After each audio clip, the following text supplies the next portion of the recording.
Hello all and welcome. My name is Margaret. I'm a historical costumer and textile conservator in training, and today we have part 2 of making the closed front robe à la Française. I will have a link up here or down below, all of the above, to a playlist in which you can watch the intro to this project and part 1. Here in part 2 we're going to be constructing the majority of the sack as well as the accessories and the robings. Now, I was planning on this to be 2 parts, but in the end, I realized I need to make a whole new set of stays for this project, which is just totally backwards about how this is supposed to go. You're supposed to have those done first. But long story short, there's going to be a part 3 because I can't properly photograph this without having the right foundations and it not looking weird. So stay tuned. There's going to be a part 3. No promises on when that's coming out because it's been a week. But anyway, let's just jump right into it. I hope you enjoy sewing the rest of this robe. So first I marked the sack pleats on the back and folded them and pinned them into place. This really instantly makes this flat length of fabric into a voluminous skirt. It's quite a magical trick of these dresses. Next I pinned the sack back onto the back bodice lining. This was traditionally done by a dressmaker on their client, but unfortunately I am just one person, so I am using my dress form for this. I smoothed out the fabric to match to the side of the bodice, and then I had to cut it, which was super scary, and I did actually mess up. So there is a part on this dress where it is patched a little bit because I accidentally cut a bit too far into the skirt, thinking that I was going to have a lot of seam allowance on the actual skirt panels, the short panels, but that ended up not being the case. So anyway, I know for next time. Then I tacked the sack back to the back linen lining. I did this in 2 ways. First was a row of running stitches on both sides of the lacing placket. So it's right under the pleats, and then it lines up with the lacing placket. So this helps to define the underside of the pleats and helps the pleats kind of stand out from the bodice and keeps it all in place. And then I also tacked the pleats horizontally with these cross stitches to really keep the actual pleats in place instead of them, shifting around. There is a method in Janet Arnold and a couple of other extant patterns where they will have lines of running stitches down each of the pleats vertically, but I opted to do these horizontal sort of tacking stitches instead because I was seeing this on a lot of extant garments that I had looked at for this project. So here is another fitting. I think it's going pretty well. I'm liking the skirt. The bodice is pretty tight right now, but I can loosen it up a little bit in the back because it is quite adjustable. The only thing that's really bothering me, I don't know if you're going to be able to see it right there, is that this set of stays goes up super high in the back. So you can see a little bit of the stays in the back, but I'm just going to put the ruffle up a little bit higher and hopefully that will solve the issue. As you can see, I have one side pleated up here. I have to pleat up this side as well, but I think that this is going pretty well. I mean, there's still quite a few wrinkles, but to be honest with you, it's not going to be totally smooth, and I'm going to be okay with that because I don't have time to make it perfectly fitted, and to be honest, I don't think 18th century dressmakers would have either. Also, it's super helpful to have a second person fit this on you, and I'm doing it by myself, so I'm going to give myself a little grace and say that this is going really well. It's also super nice and lightweight, which is really awesome. Obviously, still need sleeves, still need the ruffles on here, and I still need to attach the skirt and do the hem, so that's what's next. Then I finished off the center front edge of the skirt. I turned this in by about 4 inches, which was a lot, but this is how far it was turned in on the original as well, and then just turned that in again a little bit and used whip stitches to just tack that down. I then pleated up the skirt sections, the front section. So I pleated both sides of the skirt facing the pocket slit. So they sort of lap over each other a little bit and hide the pocket slit. There wasn't really evidence on the original gown for how these were actually pleated, so this is more of an educated guess, but they are very deep pleats, which does give this very voluminous effect to the skirt, which is important because there aren't any gores in this skirt like there are in many Françaises. So you have to get that sort of side volume from somewhere, and from here it's the pleats. Once it was all pinned in place, I then sewed the side seam and the waist seam down with those running stitches. Again, this entire thing is basically put together with running stitches. And then of course I bound the top edge of the sack back with a piece of taffeta, also very common in the period. At this point I popped it back on the dress form and turned up the hem. There is original evidence for the hem on this dress, and I had those measurements, but I really wanted to make sure that this fit me specifically, so I double checked it on the dress form. It ended up being pretty close, but I just folded up the sort of center front edges, and then I put the entire thing on the floor and pinned the rest of the hem according to sort of that fitting. The back has a significant sweep, so there was sort of a sloping effect to everything. I then pinned on about a 7-inch silk facing. This was made of a lightweight silk taffeta. It's the JD silk taffeta from Butterfly Fabrics. I'll put it in the description. This is how a lot of originals were also finished that I was seeing, and this is how this specific original would have been finished as well.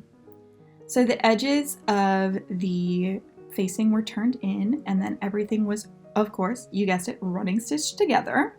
And then after that, the top edge of the silk facing was turned in, and that was whip stitched down. And now it was time to construct the robings. As you can see, I am running as far away as I can from the sleeves, which is a running theme on this project. So first I cut out strips of taffeta, about 2.5 inch wide for the bodice and 5 inch wide-ish for the skirt. It varies a little bit. I did it by eye.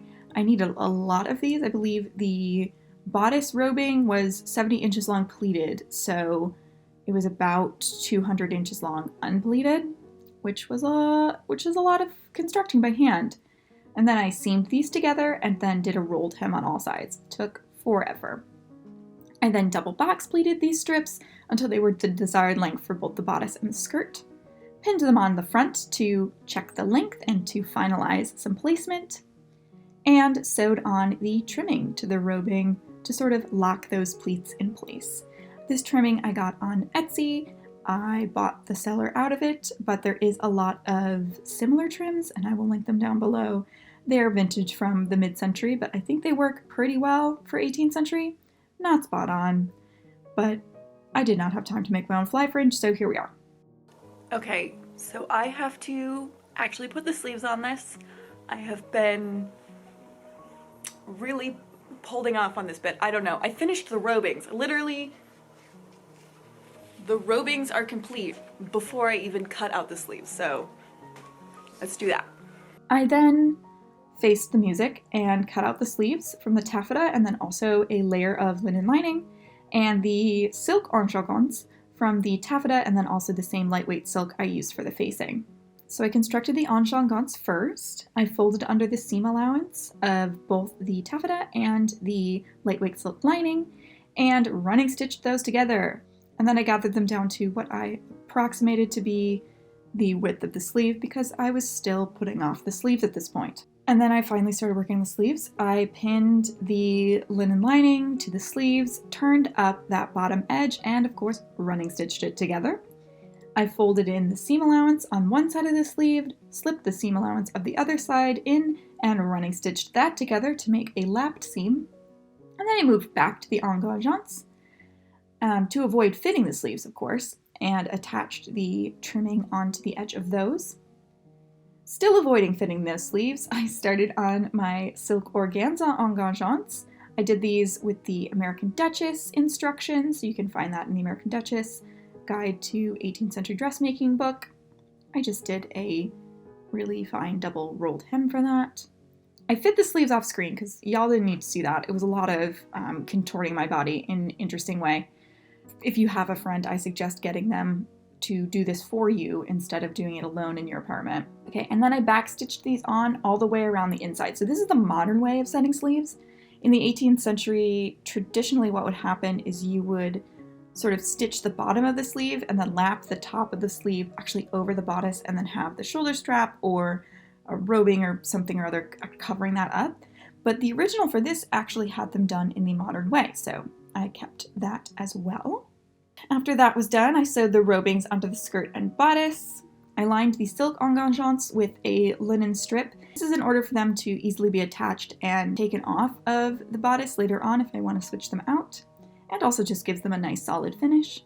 And then I sewed on the lace to the organza engagements. I don't love this lace.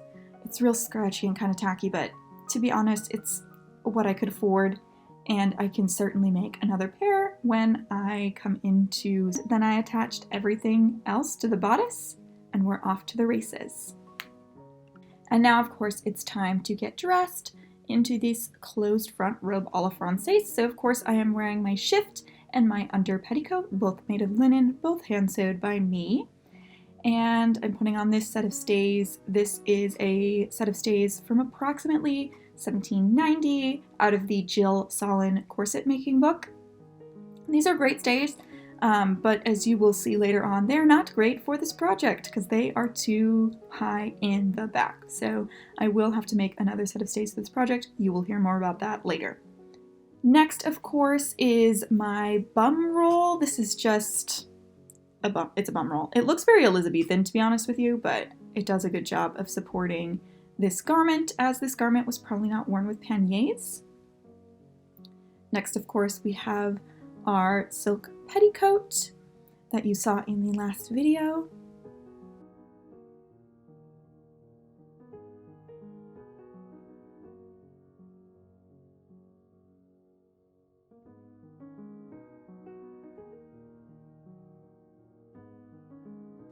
And finally, the gown goes on.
So this is the final product. As you can see from those beautiful shots, I don't love these.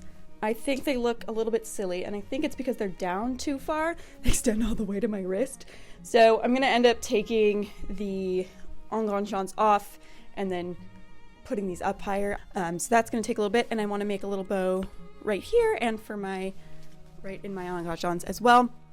The other thing about this is this set of stays is too high, and also the shoulders cut in too much.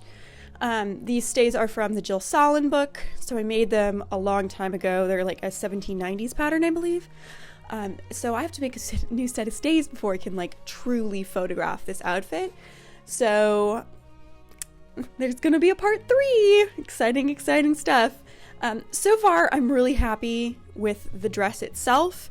The sleeves have a lot of room in them, so I have a good range of motion. I do need to add a couple of hook and eyes to the bodice too, because there's a little bit of crumply bumpliness, but it fits really well. It looks great, and I'm so happy that I have my own Robe a la Française now. Just, you know, it needs 50 hours more work with making a new whole set of stays once I have the dress finished, which is exactly what I want to do right now. So I probably won't get that done until after break. Right now is a super stressful time. It's the end of the semester. I'm finishing up all these projects, and then I'm going home for a little bit. So we'll see when that gets done, but hopefully I will have a really awesome photo shoot with this gown in the spring. So if you would like to be notified when that video does come out, Not promising anytime soon, but when it does come out, you can of course hit the subscribe button down below and like this video if you in fact like it. Leave a comment if you have something to say. There's a lot of new people here and you've all been very, very lovely. Thank you so much. And you can also follow me over on Instagram at costumeandconservation and TikTok at costumeandconservation as well. I post there a little bit more regularly when I'm not drowning in schoolwork. So, without further ado, I hope you have a fabulous day. Bye!